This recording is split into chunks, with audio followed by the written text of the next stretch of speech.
Good morning here in Los Angeles and good kind of afternoon there in New Jersey. Thank you so much for joining us. This film, Shelter in Solitude, I am so impressed with. It's just, wow, it's an amazing story with lots of heart.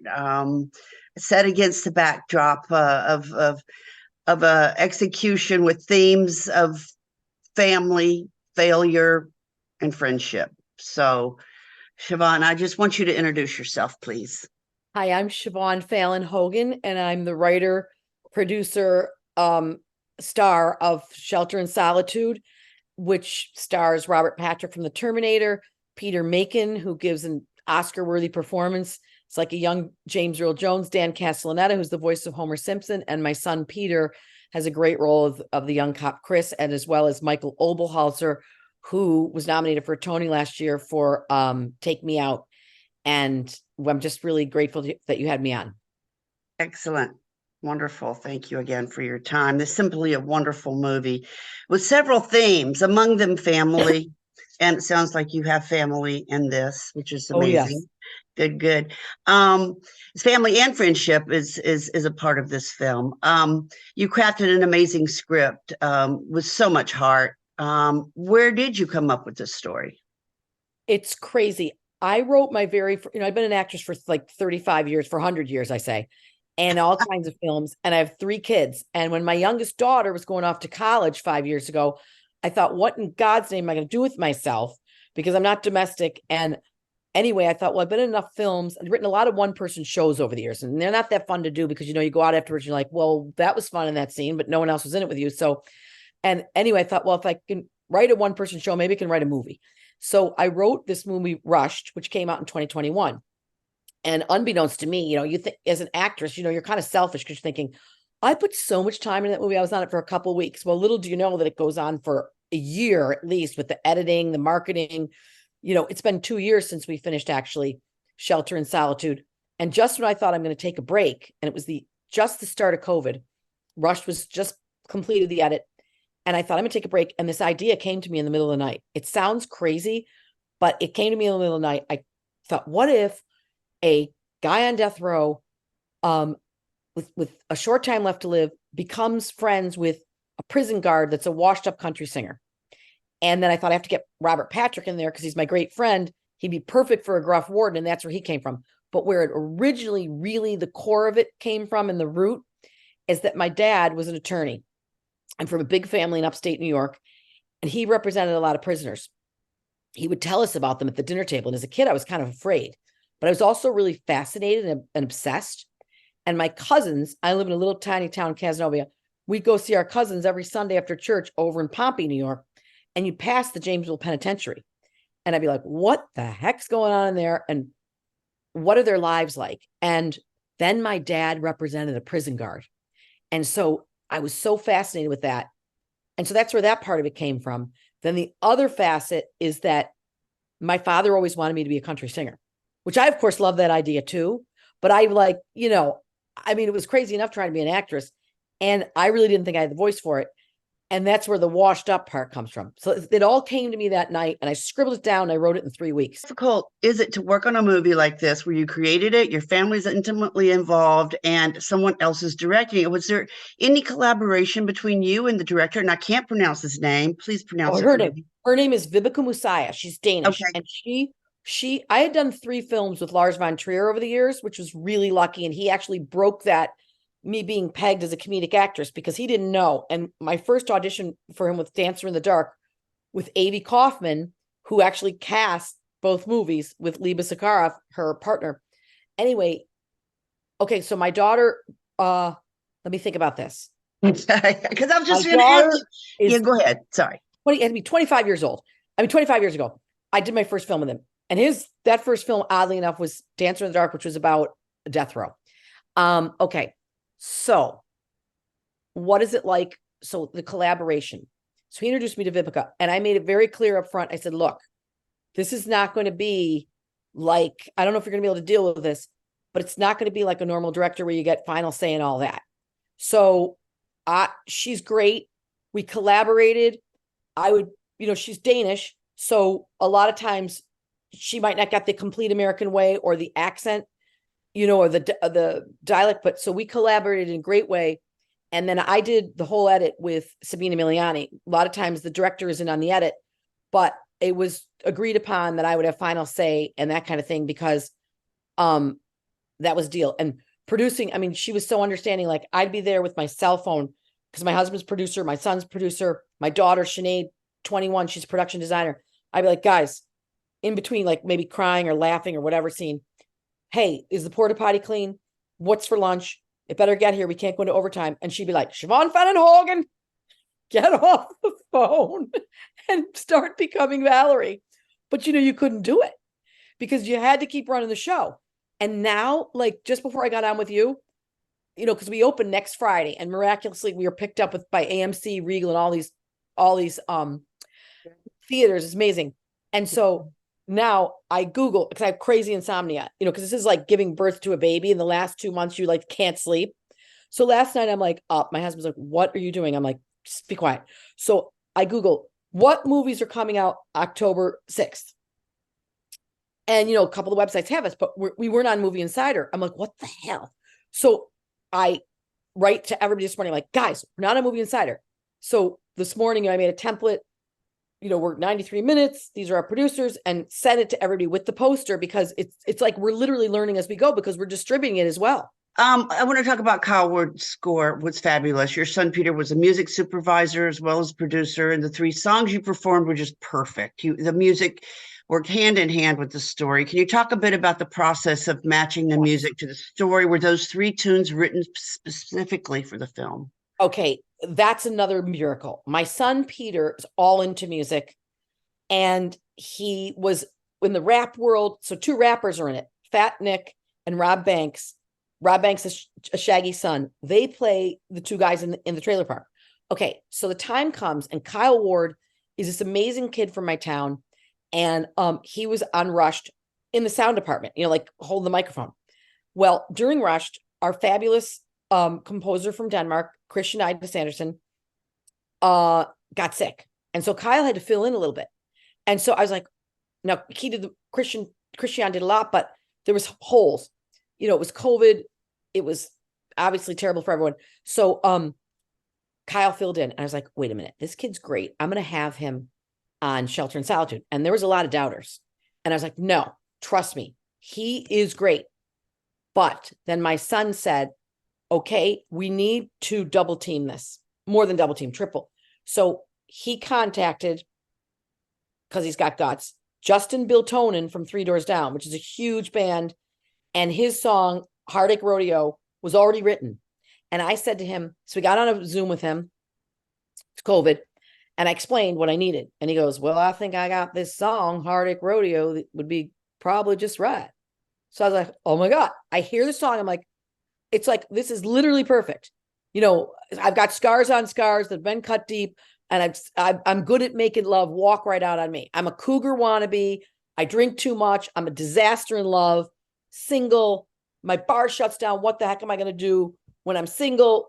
This guy walks out of me. It's literally like it's written for it. And Todd, with modern technology, I'm able to go out to Nashville, record it, and then they just plug in Todd from his original song. The second song, Soul in These Boots, which plays at the end, which is, I've been scuffed up on the pavement and wore out in the mud. Todd Cameron had that written. So my son finds him, because he went to WVU. So did my son. This guy's like a big soloist, and hooks me up. But now Kyle Ward and his pal here from Rumson, Dave Stefanik, I described to them, I said, I need more songs. These guys are big, huge guys. They can't be like just completing a complete score for me. So I said, what do you want it to be like? I said, well, this is the deal.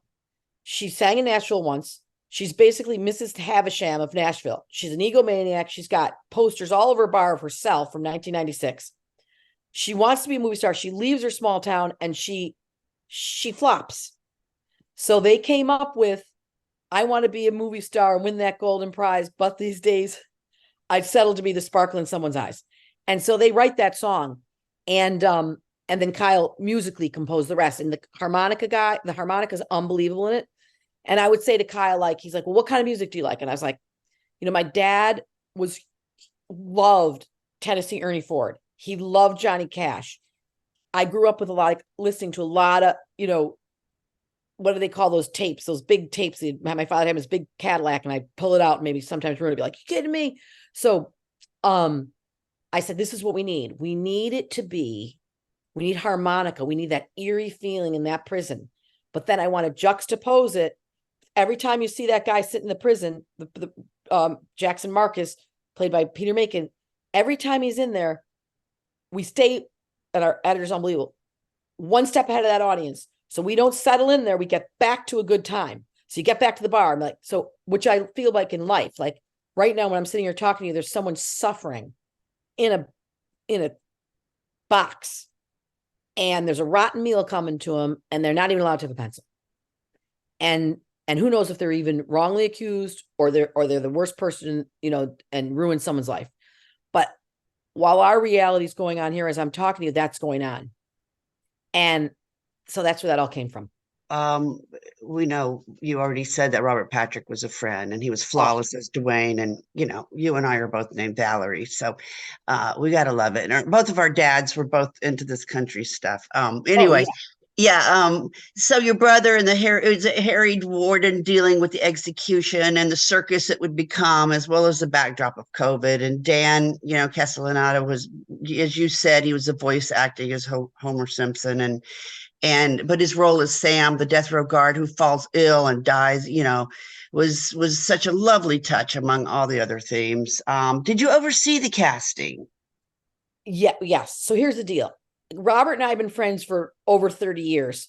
We've been worked together several times. Dan Castellaneta and I, when I moved to LA for 2 years, and I fit in there about as much as a round peg in a square hole, I was a disaster. And I wore like a bathing cap to the pool, and these like cool guys were like, "You're not from here, are you?" And I was like, "Oh, this is a disaster." But anyway, Dan Castellaneta and I were in a play called American Splendor about Harvey Pekar, and he played Harvey Pekar, and I played all the roles. So I know that Dan is this fabulous actor, and everybody knows him his voice, but he's insanely great. Robert for Rushed, I wanted to base the husband on my husband, who's like, plays rugby. He's like a guy's guy. And he's also like really about America. And that's exactly who Robert is. Like Robert rides his motorcycle around going to see the vets, and he's gruff. And like the hilarious part about Robert is like, why did you pick him for this role?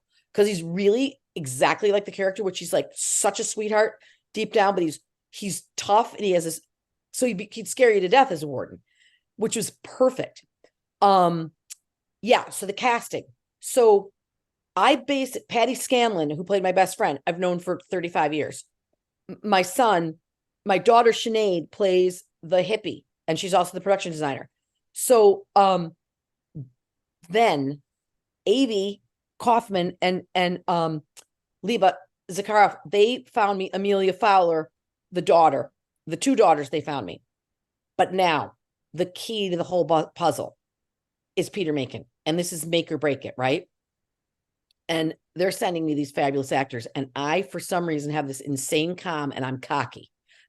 I don't mean to be cocky, but I am turning down people that I have no business turning down. And I'm like, no. And we are 3 weeks away from starting.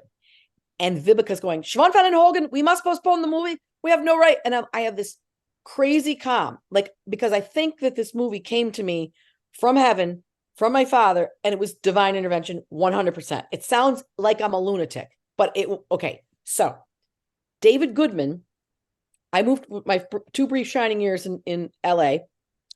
When I did my one woman show and Seinfeld came and SNL came, and then I got out of Dodge, was my backdoor neighbor, and we became best friends. We were 2 new people to LA. We didn't know anybody. And I basically was like, you have to be friends with me. I don't care. I have nobody to do anything with. So I made him go to a one woman show with me. And then we became fast friends. Well, he became the head of the Writers Guild, and he just negotiated, was major key player with the whole strike ending. And he's brilliant. We're nothing alike. He's really well read. I'm not. He's Jewish. I'm Catholic. And we just became like best friends. So I'm like, David, I am screwed on this part. I don't know what to do. He's like, Siobhan, why didn't you ask me? Peter Macon. I go, who's Peter Macon? So cut to, sends me the tape of Peter Macon. I'm like, oh my God, we got our guy. And I mean, as you saw, the guy doesn't speak I have chills talking about it. He doesn't speak for the first 3 scenes. When he does speak, he says about 1 line.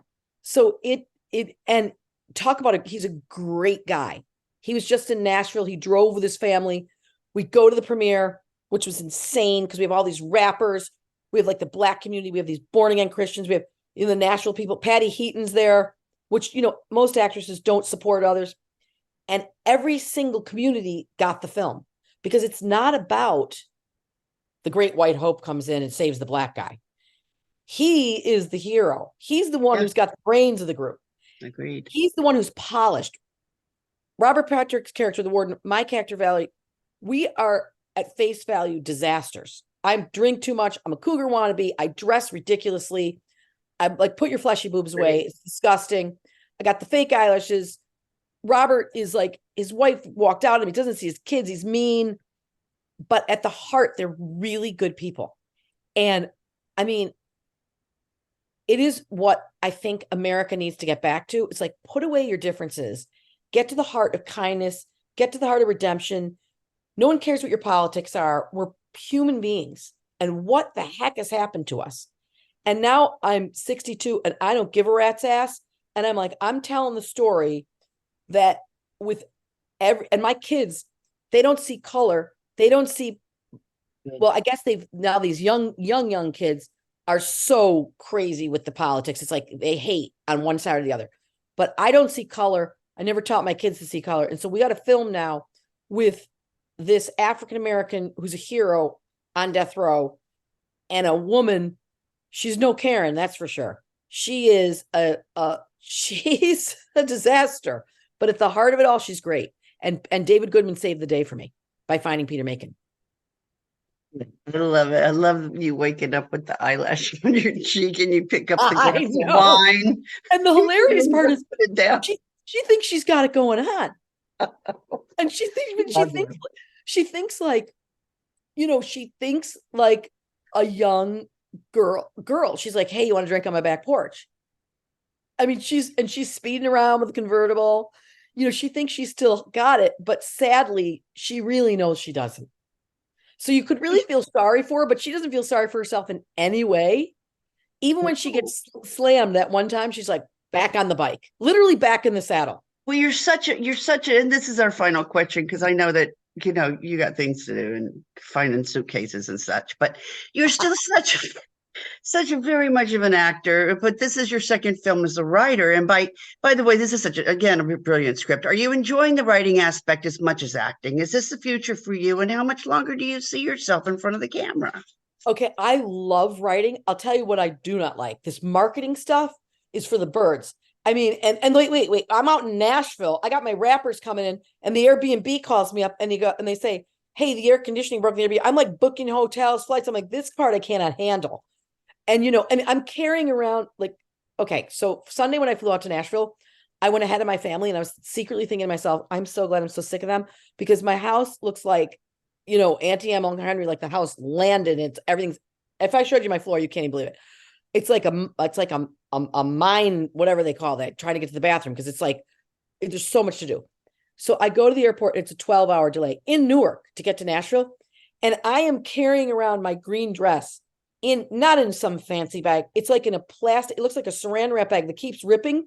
And people are like, excuse me, ma'am, the shawl just fell out like 3 times. I'm like, oh my God, you have no idea what my arms are going to look like without that shawl.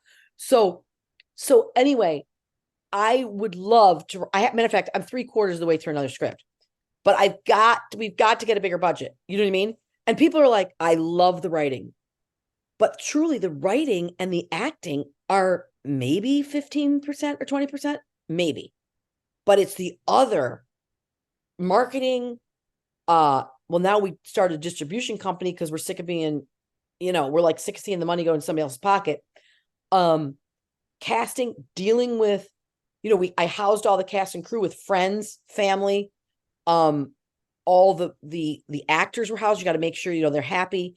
You got to make sure my husband's great on that. And he's like, good food is a happy crew, Happy cruise, you know what I mean? So it's all that. But yes, I love, and hey, listen, no one was casting me as a lead. No way. I used to have this one agent say to me, Siobhan, like if I have little parts, can't you just play the role? Do you have to like stick out? Like, does the movie have to stop?